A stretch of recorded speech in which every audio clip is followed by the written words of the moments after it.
Good morning friends, welcome to my channel chemical free gardening. आज सबसे शुरुआत करते हैं हम इन सुंदर से फूलों के साथ में। सबसे पहले सौंदर्य दर्शन, फिर उसके बाद में शिक्षा। बारिश के बाद जैसे ही धूप मिलेगी तो अपने गमले में, अपने प्लांटर्स में, अपने गार्डन में कुछ ज़रूरी काम कर लें। जैसे अब गेंदा है तो गेंदे में अगर कहीं पे भी अगर ब्लैक ब्लैक पत्तियाँ दिख रही हैं तो आप उस ब्रांच को बिल्कुल कट कर दो, क्योंकि इससे होता ये है कि एक ब्रांच में फंगल इन्फेक्शन शुरू हो जाता है तो दूसरे में भी लग जाता है। वैसे इसमें मेरे बहुत अच्छे फ्लावर आ रहे थे, मगर अभी 3 दिन की लगातार बारिश से इसकी हालत ख़राब हो गई थी, तो कुछ ब्रांचेस काली काली होने लगी है, तो मैं उसे निकाल दे रही हूँ और इसे सपोर्ट दे के पीछे को मैं खड़ा भी कर दूँगी, क्योंकि झुका हुआ है फूलों की वजह से। और ये देख रहे हैं कितना घना घना हो रहा है। तो इस तरह से अगर बहुत ज़्यादा घना घना हो रहा है, आपका पॉट में बहुत ढेर सारे फ्लावर प्लांट एक साथ हो गए हैं, तो आप उन्हें प्लीज़ निकाल दो। बिल्कुल पौधों को मुँह मत रखो।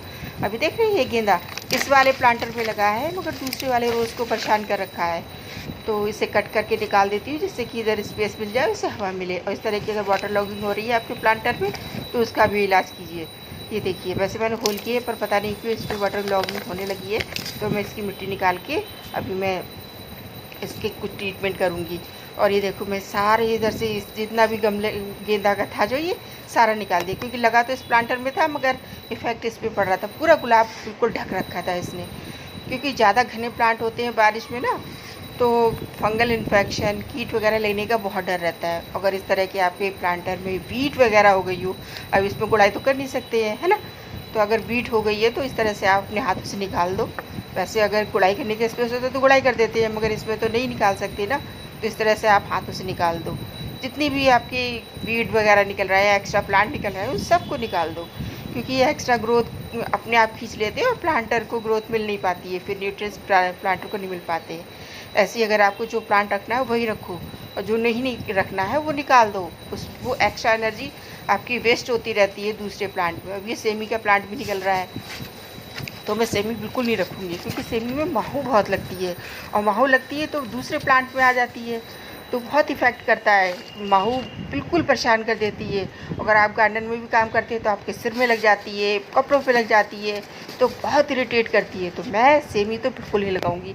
मैं 2 बार लगा चुकी हूँ, अब नहीं लगाऊंगी, क्योंकि एक्सपीरियंस के बाद में परेशानी हुई है। और ये देखो, इसे गुलाब को पूरी तरह से बालसम ने कवर कर रखा है, तो इस तरह से बालसम को भी आप निकाल दो।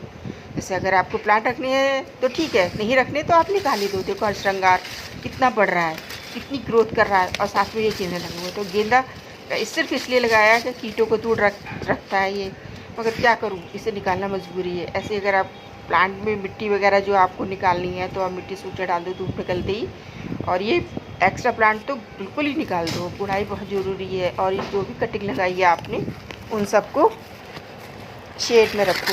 ये धूप बहुत तेज़ हो रही है तो शेड में रखना ज़रूरी हो जाता है। और जो धूप वाले प्लांट हैं उन्हें आप धूप में रखो। ये मैंने ट्रांसप्लांट किया था, तो ये देखो यहाँ पे रखा था ट्रांसप्लांट करने के बाद में। अब 4-5 दिन हो गए तो मैं इसे छाया में रखे हुए, तो अब मैं धूप में रख दूँगी। ये गुलहड़ा, इसे भी धूप बहुत पसंद है, तो इसे भी धूप में ही रख दो। खुली धूप मिले तो ये फ्लावरिंग भी अच्छी करेगा और फंगल इन्फेक्शन का भी डर नहीं रहेगा। ये देखो, मैंने अपनी कटिंग सारी इस तरह से शेड में रखी हैं। कुछ इसमें रख दी हैं, जो छोटी छोटी कटिंग्स थी पॉली बैग में, वो इसमें रख दी हैं, और ऊपर से ढक दिया जिससे तेज़ धूप ना लगे, और आधा खुला छोड़ा जिससे हवा भी आती रहे। तो इस तरह से अपनी कटिंग्स का भी केयर करो, क्योंकि बहुत तेज़ धूप निकलती है बारिश के बाद में, तो ये जलने का डर रहेगा। और वैसे और बारिश से भी बचाएगा, बादल भी है, धूप भी बहुत तेज़ हो रही है, तो जब धूप निकलती है बहुत तेज़ निकलती है। ये कटिंग नहीं रख सकती तो कोई बात नहीं, मैं कटिंग मैंने एक्स्ट्रा लगा रखी है। तो एक कटिंग हमेशा मैं 5-6 लगाती हूँ, एक प्लांट की एक नहीं लगाती हूँ। इस तरह से सदाबहार है, सदाबहार की अगर पत्तियाँ ख़राब हो रही हैं तो आप उन्हें निकाल दो और धूप में रखो अभी नहीं, क्योंकि हम बारिश से बचाने के लिए थोड़ा शेड प्रोवाइड कर देते हैं कि चलो छाया में ऐसी जगह रखें जहाँ बालकनी वगैरह रखें तो धूप बारिश ना पड़े। तो आप इन्हें धूप में रखो और हर प्लांट में गुड़ाई कर दो, भले ही गीली मिट्टी हो, मगर सारे प्लांट्स की गुड़ाई, गमलों की गुड़ाई करो, जिससे थोड़ी सी ऑक्सीजन उसमें मिट्टी में जाए, है ना। इस तरह से आप कर दो। ये रात रानी को बिल्कुल कवर कर रखा है। और ये शेड वाले प्लांट हैं तो बारिश की वजह से हम लोग बाहर रख देते हैं कि चलो थोड़ी सी हवा तो लगती रहेगी, मगर जैसे ही धूप लगे तो उन्हें भी शेड में रखो। और ये जो कटिंग अगर बड़े गमलों में लगा रखी है, आप इस शेड में नहीं रख सकते हैं, छाया में नहीं रख सकते हैं, तो इनकी पोजीशन चेंज कर दो। देखो इस तरह से आप घुमाओगे गमले को तो जो उसकी शेड है उस पर पड़ती रहेगी, छाया पड़ती रहेगी और धूप डायरेक्ट नहीं लगी। अब ये भी है, अब इसे कैसे रखें, तो इसे भी हम बड़े बड़े प्लांट्स के नीचे छुपा के रख देंगे जिससे कि छाया रहे। इस तरह से देख रहे हैं आप, इस तरह से बिल्कुल छुप गया ये, अब छन के धूप जाएगी। और ऐसे ही अगर इस तरह के अडेनियम में या फिर जरबेरा में ब्रांच पत्ते वगैरह ख़राब होने लगे तो आप उन्हें निकाल दो, क्योंकि ये फंगल इन्फेक्शन का कारण होता है। फ्रेंड्स, इन्फॉर्मेशन अच्छी लगे तो प्लीज़ मेरी वीडियो को लाइक करो, शेयर करो, चैनल को सब्सक्राइब करो। नई जानकारी के साथ फिर मिलती है, तब तक के लिए बाय बाय फ्रेंड्स।